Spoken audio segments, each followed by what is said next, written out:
Do you want to be a more impactful and responsible leader? Are you an established leader looking to assume more responsibility, strengthen your team and enhance your leadership style? Hello, I'm Ruth McPhail and I'll be your course leader for Lead with Impact, a course designed to help you become a better leader and identify opportunities to improve your workplace through effective leadership.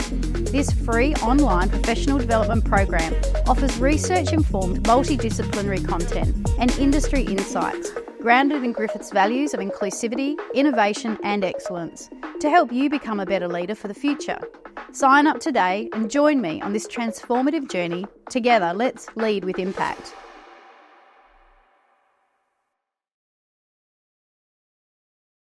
Good afternoon, everyone, and welcome to today's webinar, Navigating AI in the Workplace, Risks, Opportunities and Governance. My name is Nicole Walker and I'm the Acting Director of Alumni Engagement. It's my pleasure to be your host today.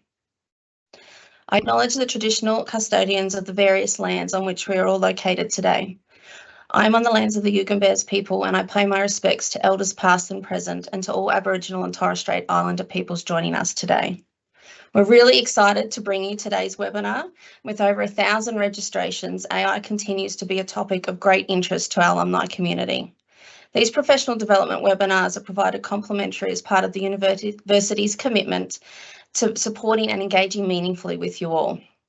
We have 3 other major professional development programs available to our alumni: our mentoring program, our early career program, and hopefully you've just seen the ad there for our Lead with Impact program. I'll share more details later today about these. Today's session is being recorded and a stenographer is providing live captions. To access these, please click on the link posted in the chat. Please allow me now to introduce our 2 amazing speakers who have volunteered their time to put together today's session, 2 Griffith graduates, James Gauci and Kieron Brown. I'm going to read out their bios for you now. James is the CEO and founder of Ethē, an Australian AI governance platform. Ethē helps organisations establish responsible AI governance in days, not months, and is built to support international standards in AI, risk, safety and ethics management.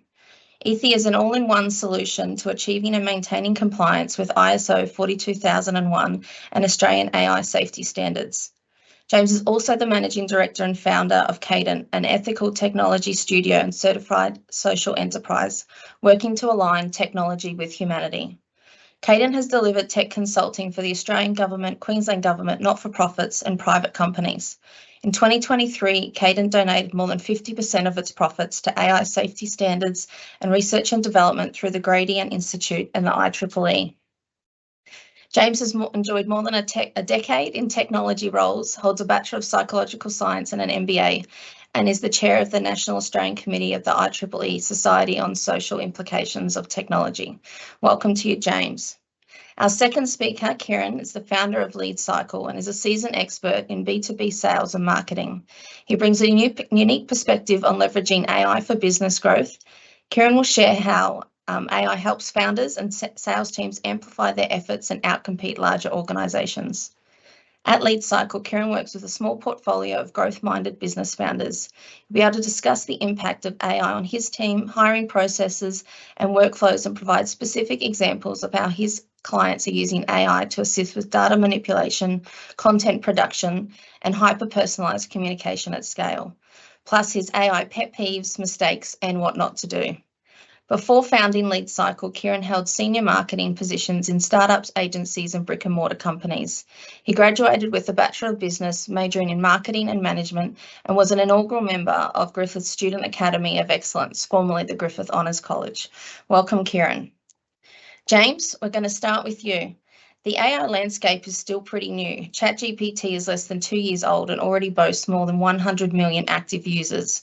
What are some of the emerging standards in AI governance? Some of the emerging standards in AI governance, it's kind of interesting because the great news here is that there are a lot of smart people out there in industry and academia who've been thinking about these things for a long time, like well over a decade. And so in that respect, you've got 3 main bodies of work that I generally refer to. The first one is the Ethically Aligned Design Framework from 2016, which was authored by volunteers as part of an IEEE program. That was how I got into AI ethics to begin with. and it's all about values elicitation and system design. That then became a standard, and that standard was released in 2021. So it's called IEEE 7000, and that is free to download and use. So check it out.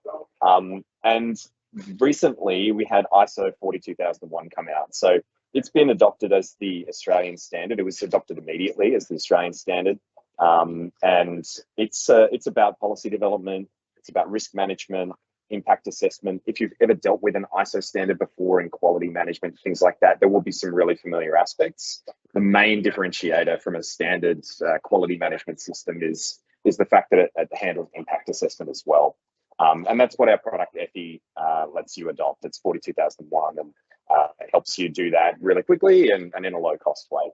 So we don't have to reinvent the wheel here. We can kind of stand on the shoulders of giants. Awesome.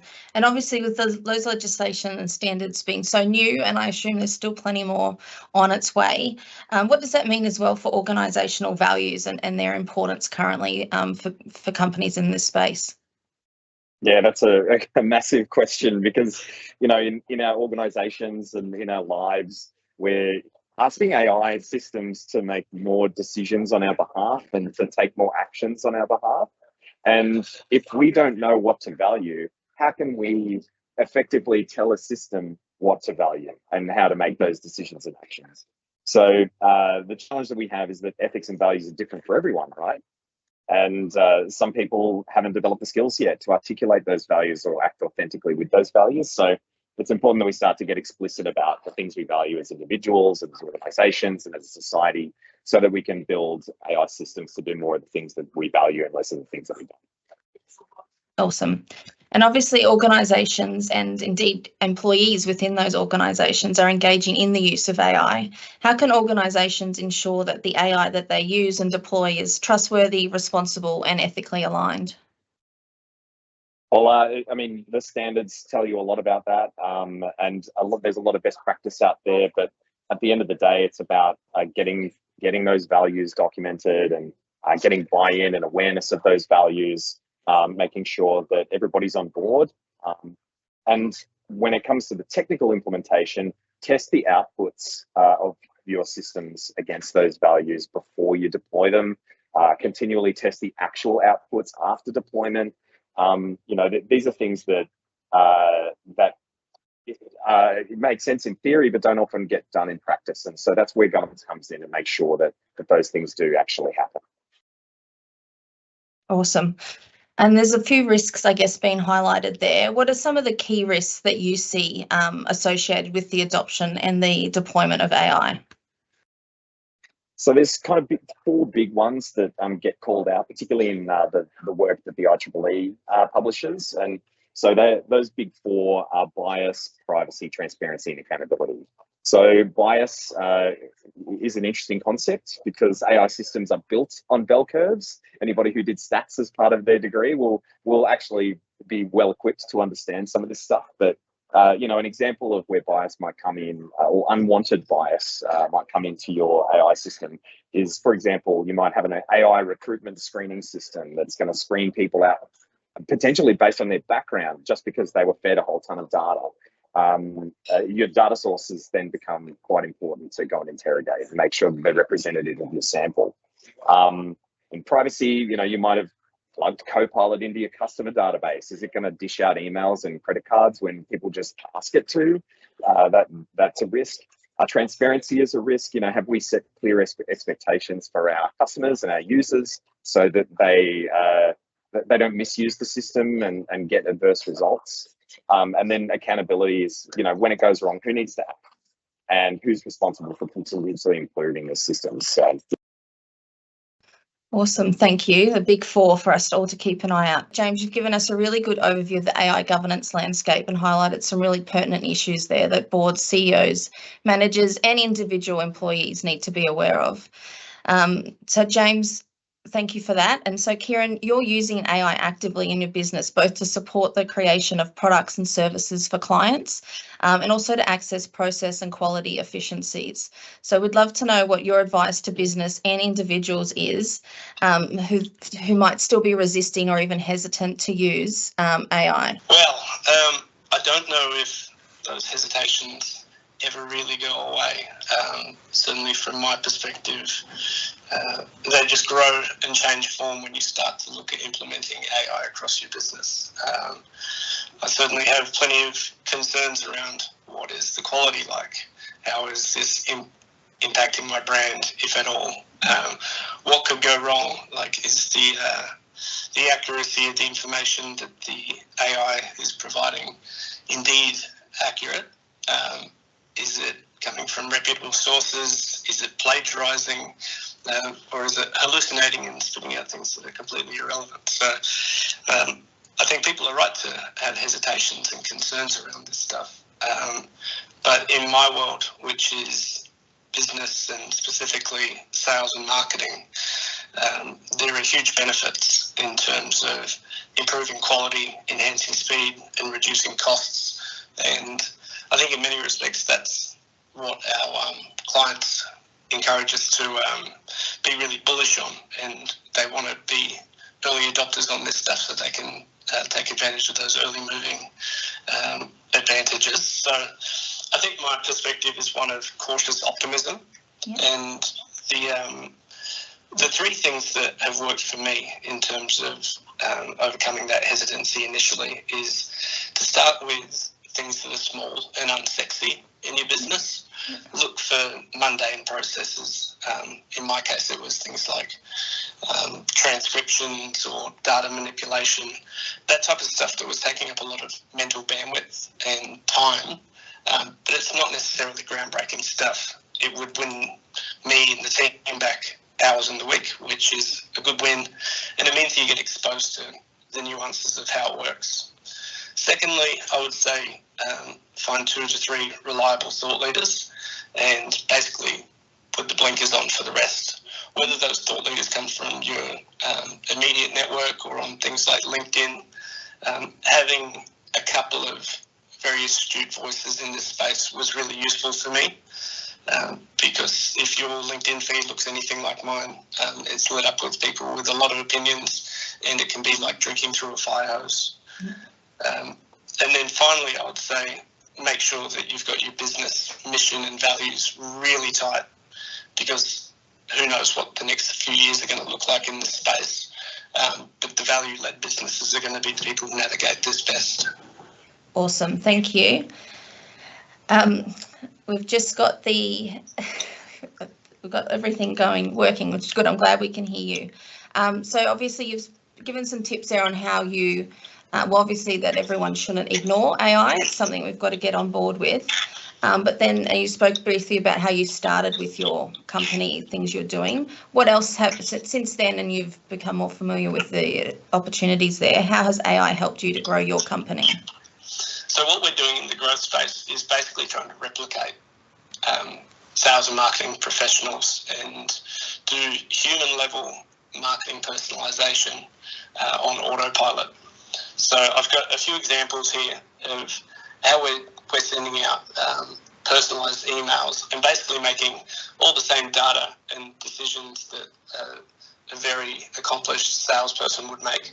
But this is all happening at scale and in a very personalized kind of way. So if we go to the second slide, I'll read through this email and then I'll show you what's happening behind the scenes here. So, hi Steve, I saw the job description for the marketing coordinator you're hiring for. The ad mentions Photoshop, web development, and Google Ads. So I'm guessing you need someone who can handle anything you throw their way. Since you don't have a marketing manager, I assume they'll report to you. The issue is generalists usually require a lot of hand-holding and coaching. Growth Inc. is like having a marketing manager and a team of sales specialists all in one for a fraction of the salary you're advertising. Worth taking a peek. Now, if we jump to the next slide, we'll show how AI is involved in this process. Yeah. So first of all, the AI is recognising that this company has published a job ad and that company falls within a certain threshold. So in this case, it might be less than 50 employees, and then based in Australia or based in a certain location. So it sources all that data and then it cleans that data, which is a boring piece of this puzzle. But if you've spent as long as I have going through thousands of company names, changing from Acme PTY Ltd Australia to Acme, so it looks natural when you put it in an email, and we're very thankful that that exists. ChatGPT then identifies from the job ad a few diverse skills and then puts it into this template.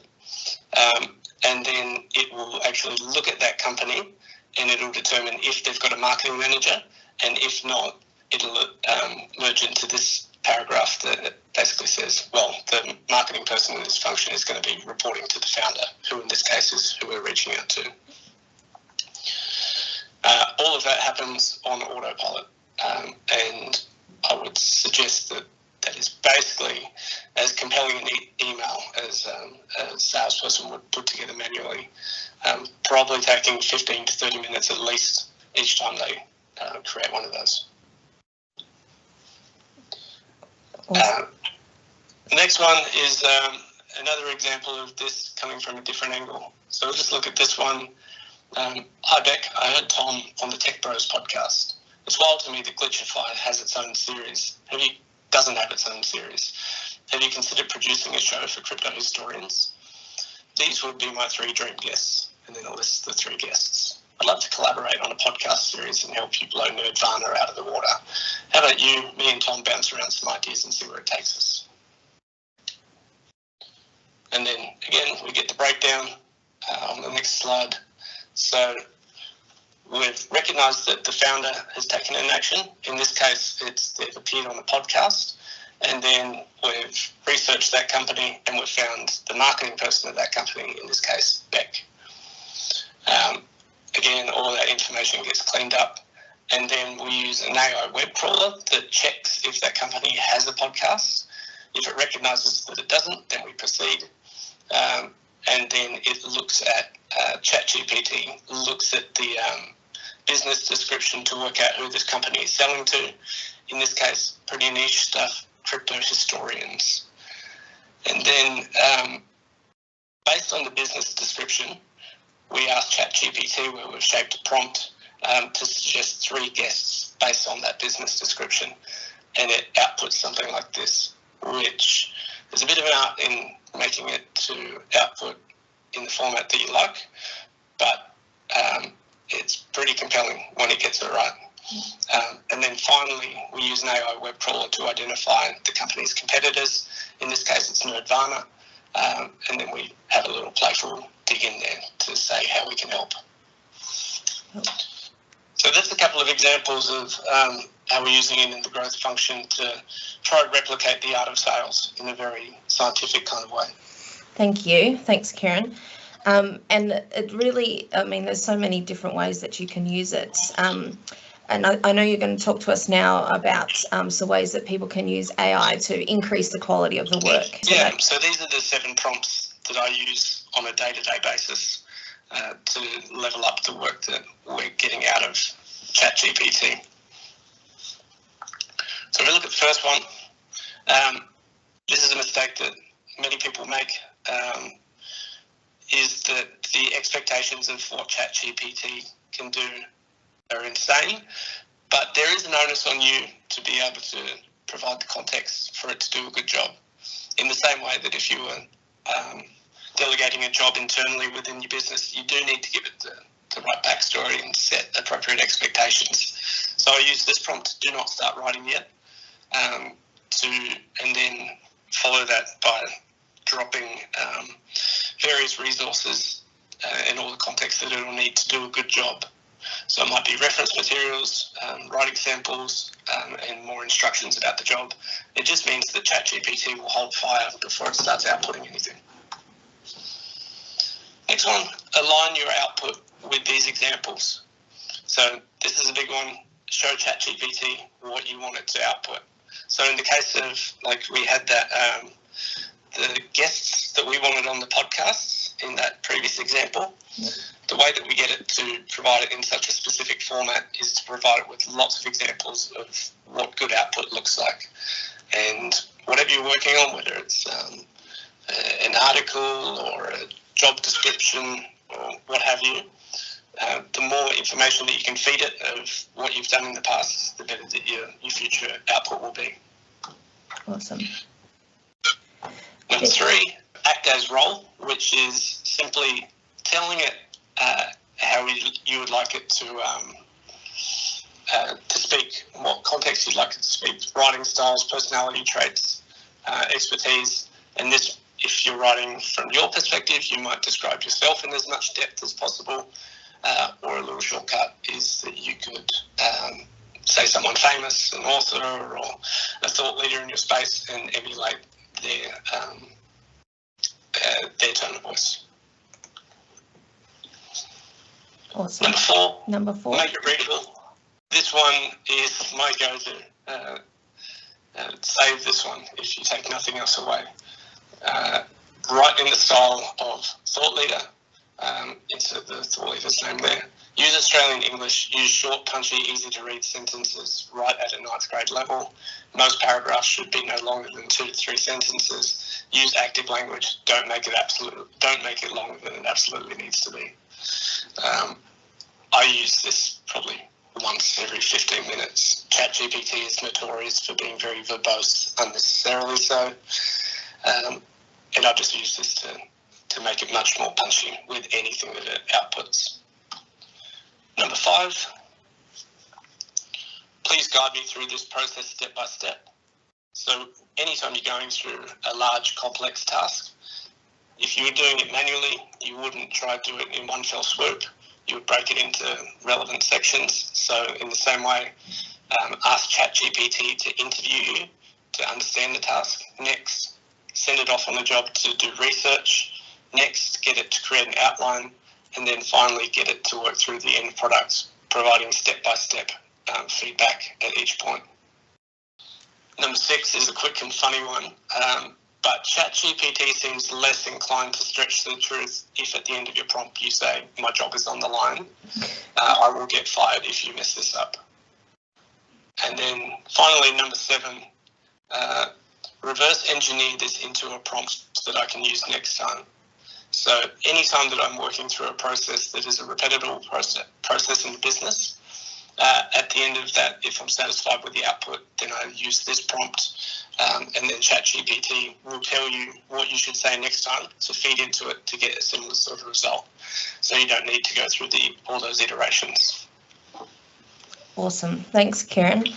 We've had some people asking there if they can grab a copy of those. So I think there's been some useful prompts in there, and it also brings up some great questions. So I'm going to bring James back into the conversation as now, but I'll just let the audience know we're going to move to the live Q&A soon.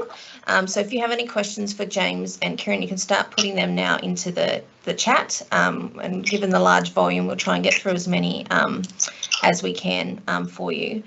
But so I'm going to put this question to you both, and I'll go to you first, James. So we're obviously all using this technology in our daily lives. We've got Excel spreadsheets, Photoshop, Canva, iPhone filters, Google, and then of course AI. What do you say to people who say that using AI is cheating? That's a fascinating question. I do lecture in ethics and cybersecurity at the University of Sunshine Coast, and part-time, and that's one of the things that we got our students to respond to. We asked them to write their own AI policy for the course, and policy writing is a really important skill to have, especially in cybersecurity and in AI. So, look, I think that I don't think it's divisive to use a generative AI tool like Canva or like Midjourney or like ChatGPT or Gemini or Copilot or what have you. I think it's how you use it and making sure that any work that isn't yours, you kind of declare that. In an education environment, you might choose to reference it, for example. Or you should certainly be verifying the quality of the output that's been made using your own skills and effort, because as we all know, it's prone to hallucination. But look, I think as a general rule, as long as you're telling your audiences when you're using generative AI to create content, and it's a critical piece of communication or it's an official piece of communication, that you keep that awareness and you do declare that that you have done it. So, for example, in the past, in consulting reports, for example, where we've used Gemini or ChatGPT as an assistive technology to summarize information, like we put all our working documents in and we say, summarize that document, and it does a pretty good job of it, and you make some tweaks. But in our methodology section of that report, we'll say, look, we've used generative AI to do this and this and this throughout the course of this report, but we have checked all of the work. And so you stand by what you deliver, which is an important part of accountability, is saying, look, I've used this tool, but I've checked my work and its work, and it passes muster for me. So that's why I'm delivering it to you, and being transparent with the user of that output. Awesome, thank you. That was obviously not a question that you haven't had before. Kieron, obviously you've got clients hiring you to use ChatGPT for them. So what do you say when this question comes up to you around using AI as cheating? Well, my rule to clients when I'm asking them to provide me with collateral is I don't care if they use it as long as I can't tell. So in my world, the end result is what matters, and whether that's being produced manually or whether that's being produced through a tool like ChatGPT, if it's inaccurate, if it's dishonest or plagiarizing or manipulative, then obviously that's a bad thing. But I think that there is a sense of plausible deniability that people have around this stuff. So I think a word that James used was accountability, and I think that's an important one. People need to be accountable for what they're producing and need to be able to stand by the work that they're creating. To the people that say it's cheating if you can create something that is truly unique and high quality out of ChatGPT, I think good on you. It's there's definitely an art to that, or a science, whichever way you look at it, and it's no easy feat. Awesome. Thank you both. We're going to start going through some of the questions now. James, the first one is for yourself, and it's just around what was the ISO code again, please. I think you mentioned two, so maybe if you just run us back over those. Sure. So there's IEEE 7000, which is an ethically aligned design standard. And then there's ISO 42001, so 42001, and it's the Australian standard as well. So if, for example, you have one of those new Standards Australia memberships as part of your organisation, you'll be able to access that as part of that program. Awesome, thank you. This next one we might go to you both, but maybe with a slightly different angle. So the question is, when you put info into ChatGPT, you are giving it the information freely. So essentially, ChatGPT database can keep and use that information and even share it. So how is this risk of confidential leakage overcome here? So James, I might go to you first, and then Kieron, I might get you to talk to around how you manage this with your clients who are giving you their data. But James, over to you first. Yeah, this is a classic information security problem.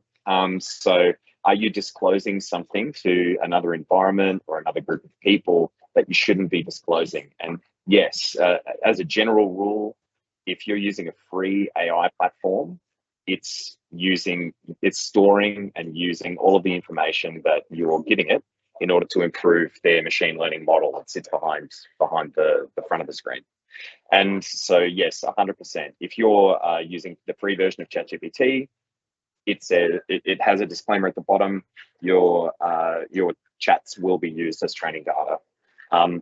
Generally speaking, if you're paying for the tool, they will allow you to opt out of that. But it is something that you have to be really mindful of, because even a lot of paid services are training on your data, and the cybersecurity team in your organization might have something to say about that. But it is one of the big sticking points. IP and information security is one of the big sticking points in large organizations that prevents them from adopting.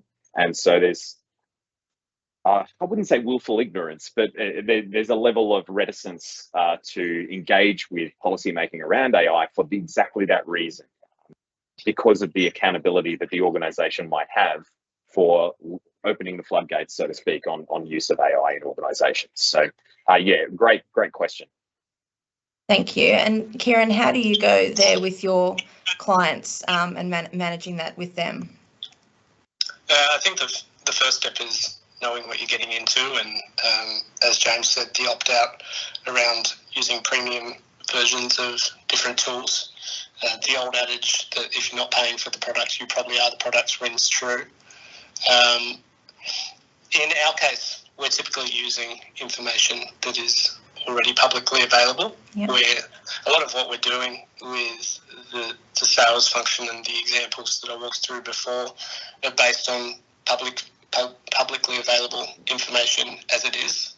So I think just being mindful of what type of information that you're putting out into there, regardless, and then being prepared to be accountable for that.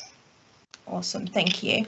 We've got quite a few people just asking. Obviously, we are recording this session so we can access the slides you shared that way, Kieron. But are you also happy if we send a copy of those out to the participants today?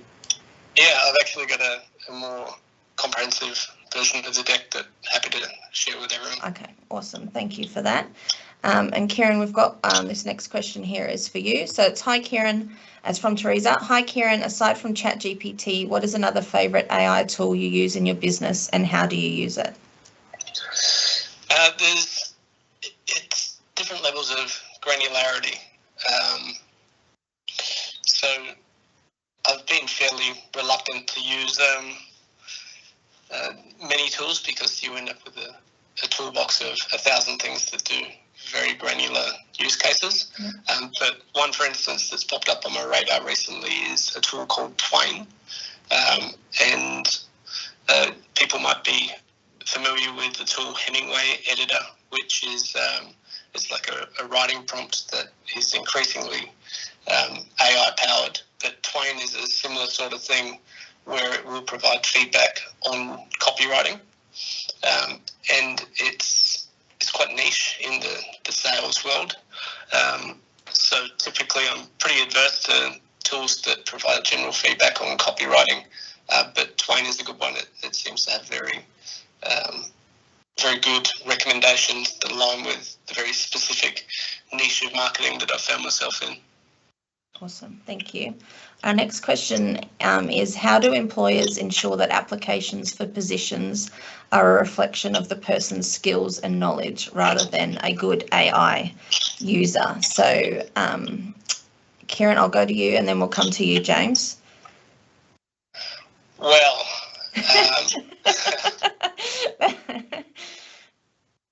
it depends a little bit on the job, right? Like at a certain point, like we went through this 20 years ago where people would be asking basically school-style exams and interview questions, whereas increasingly it's about who can find information and find solutions to problems. And if that's through Google or if that's through AI, then that's increasingly where many professions are pointing towards.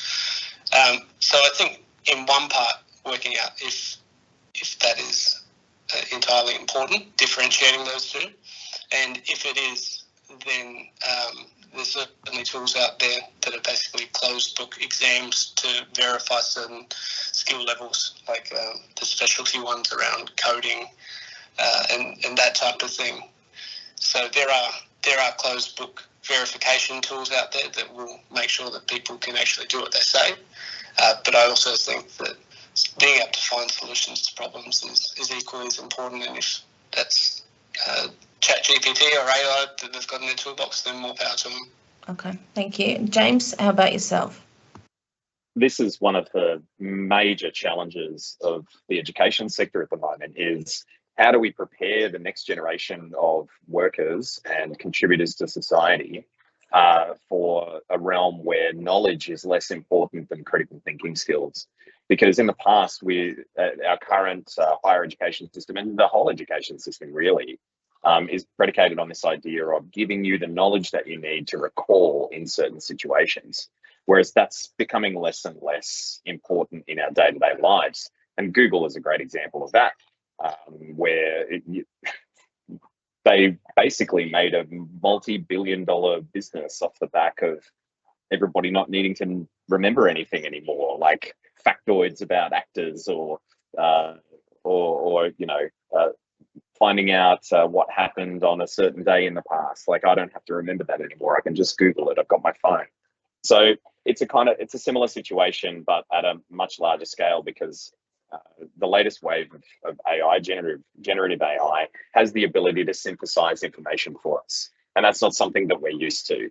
And so when we're asking it to do that, is it reasonable to expect that a good person in their role will have a toolkit of AI tools that they use to increase the quality of their work? I think that that's increasingly going to be the case. Thank you. That's it's really interesting how the pros and the risks and how it's all moving so fast, and we've all got to try and keep up with it. The next question just here. One last thing that yeah. I just thought about was the fact that you still have to have the knowledge and the principles and the foundations in order to question the output of a generative AI as well.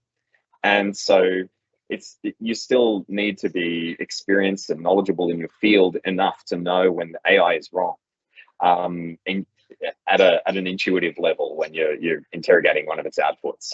So yeah, that's probably a footnote that I'd add to that comment that I. Yeah, that is very important. Our next question here is from Nick P, and I might give it to you, James. Do you expect companies to start building their own internal proprietary stack? From what we understand, this assists with IP concerns and provides more assurance. Yes, 100%. It's like any technical system. Sure, you can consume that technical system as a service, or you can outsource the liability, but in outsourcing that liability or outsourcing that capability, you lose a level of control over it, right? So there has to be a level of trust there. And how do you trust an organization? And so that's where 42001 comes in. The idea is that you get certified in that framework, and then by an independent auditor, and you hand over your certificate, and they look through your documentation. They go, yeah, okay, these guys know what they're talking about. They're doing at least the standard. So I think that as far as implementing your own AI systems and like spinning up your own models or your own version of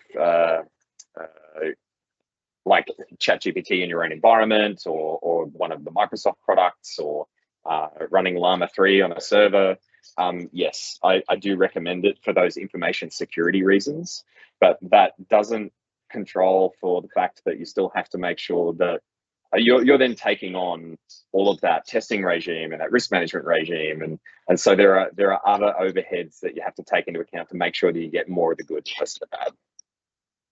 Awesome, thank you. Our next question's from Matt, to you both, around what would you say to a university student that is wary of using generative AI at all? So I might come back to you, James, and then Kieron will come to you as well. I am often wary of using AI. It's just something that comes naturally to me, and I think that for me, usage of AI is educational for me, so that I can be aware and so that I can sense my environment. So, for example, because I've used ChatGPT and I've been deliberate about using ChatGPT and Gemini in my work, the decision that I made, I get to see what regular output looks like. And that allows me to see other people copying and pasting that regular style of output in other environments. So even if you don't want to use it in your work, or if you don't want to go to the extent of saying, yep, I'm super pro AI, I want to use it, I think it's great. I think awareness is really important so that you can protect yourself, protect the people you care about, protect your organization. So I would say get into it, learn about it, because it's going to be more important, not less over time. Thanks, and it is true. I guess it's a bit like Photoshop, where you can spot the obvious photo manipulations now. I think the same's of ChatGPT written content as well.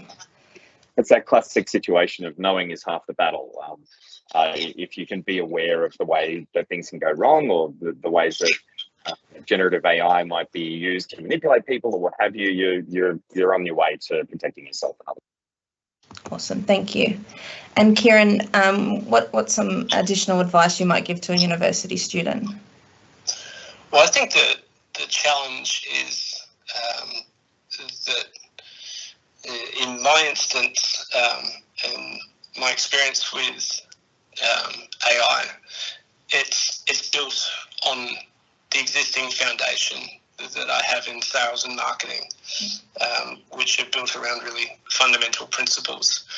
I was having an interesting conversation with one of my copywriters the other day, talking about just how much AI content you see out there, and potentially people will start writing like their natural language will take on how we see the AI content being written, because you're just exposed to so much of it. So I think that in the case of students, I would encourage people to have a really fundamental understanding of whatever they're studying in their craft, so that you can be in that context. Like James mentioned, we can see the difference between what you might write yourself and what an AI would output. Because the challenge in take the marketing space, for instance, is that if you don't know the nuances of what you're creating, then it will output stuff that looks like what you think it should be creating.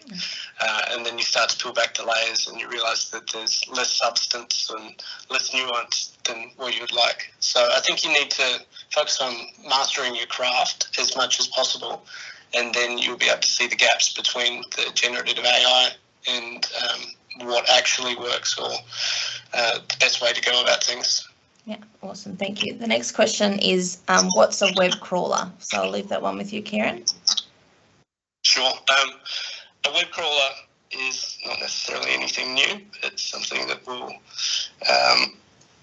scrape a piece of information off a website, or it'll basically automate a very small task that would otherwise be done by a human manually. The AI web crawlers that I was talking about, these small little AI prompts, in the same way that you would be able to put a prompt into ChatGPT, and then they'll go out and find the information that you're looking for. So in one of the examples that I didn't get to, we were reaching out to Starbucks, and an AI web crawler, you could put in the prompt, how many stores does Starbucks have in Australia? And it'll go back and it'll find that small bit of unstructured information and bring that back to you. So you can do that out of a tool like Clay, which is a platform for curating data, and you can run small web crawlers out of that to find those little information points that then sit on top of the data that you've already got that is more structured. Thank you. Our next question is, could you recommend any AI tools or platforms specifically for design purposes? So I'll give that one to you too, Kieron. Designer, was it? Designers? For design purposes, yeah. It's not really my wheelhouse. Okay, that's all right. James, I can throw a couple of things out there. Okay. I mean, design is one of those situations where it's being heavily impacted because there are design artifacts everywhere, and it's easy to train an AI when you've got tons of data. Or not easy, but you know what I mean.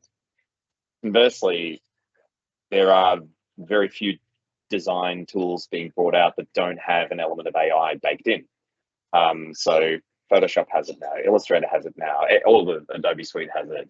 Canva has just tons and tons of just little AI tools, and if you have the premium account, you unlock all sorts of fun stuff. I guess I'm assuming that you're talking from a graphic design perspective or an interface design perspective or something like that. AI is taking So Figma is a common tool used in UI development and design for websites and applications and systems. And Figma's AI tools actually generate the code for the website. So it doesn't do it great and it doesn't get it right every time, but it can sometimes take a few steps out of the development process by, you put your interface design together, you press go, and it gives you some HTML and CSS that you might want to use in your project. So yeah, it's rare that you won't find AI tools in design suites of a certain size these days. Awesome, thank you. And we'll stay with you, James, and then we'll go to Kieron for this one as well. But the question, sorry. Sorry, to into the mix there. If you haven't played with the generators in ChatGPT, like the DALL-E side of things, or Midjourney, then you can certainly do some interesting things in that space. But as James was mentioning, I think this gets often overlooked in these conversations, that many of the tools that we're using already are increasingly AI powered. It's not something that kind of sits on the sidelines in the way that maybe you think about ChatGPT. A lot of these tools do have that AI element to them already to make your life easier, and in many cases that part of it is actually invisible to the user. It just makes your life easier. Yeah, that is a very good point. This next one will go to you both. So the question is there anything that you would definitely not use AI for in your work? So Kieron, we'll stay with you first and then go to James. Interesting.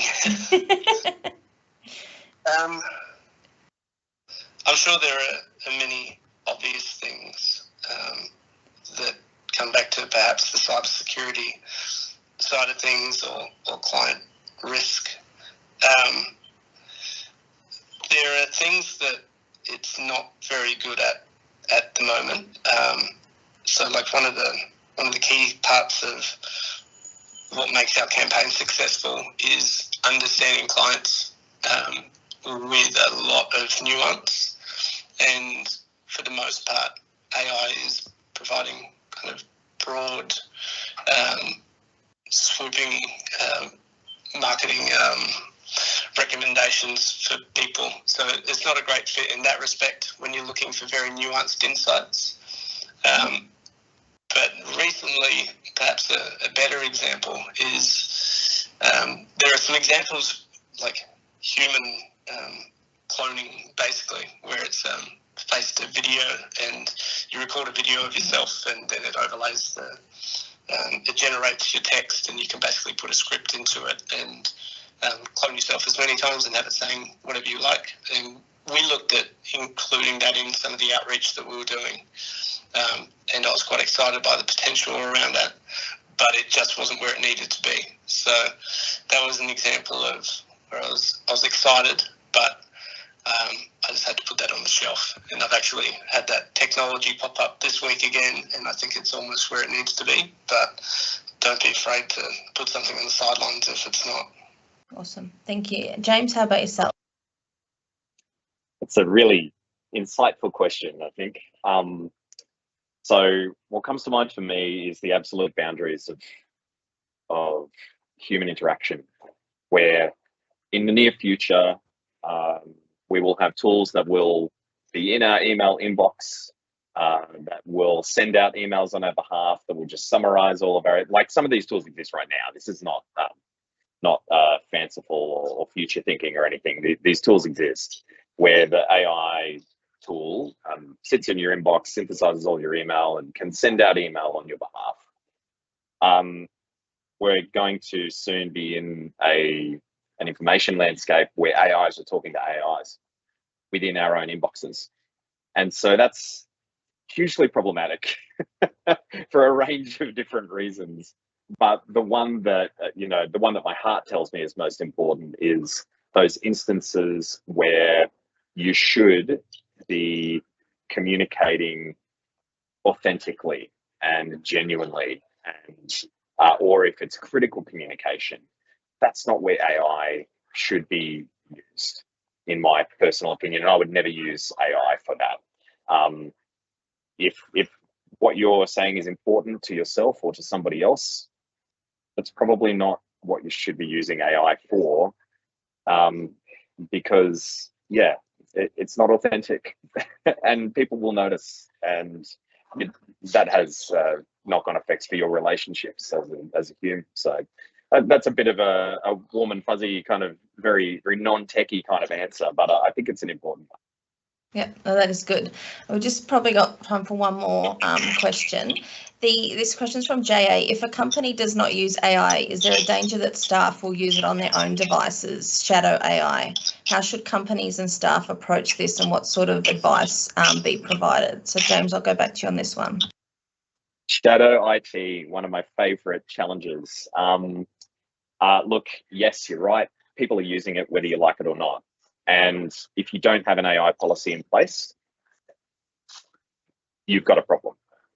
Because, and it's not just a problem from a quality management perspective or anything like that. It's a problem from a liability perspective. Because if you don't have an AI policy and your staff are using ChatGPT in their work, for example, then you're opening yourself up to all sorts of organizational enterprise risks. So starting with a policy that can be pretty broad and can be pretty simple is urgent and critical. So it should go to the top of your list. It doesn't have to be complex to begin with. It doesn't have to be super specific to your business environment. As long as you've got your purpose, you've got your scope, you've got the objectives of AI in your organization, and some commentary around things like accountability, privacy, security, those values, algorithmic bias, then some acceptable use. And a lot of this stuff is in the 42001 standard, by the way. All of this stuff is in the standard. If you're not doing that right now, then you're opening yourself up to all sorts of liability. And if something ever went wrong in a material way, you're just giving it over to the courts. So that's not what you want from an organizational perspective. So I'd encourage you to start small with your policy making and then develop from there.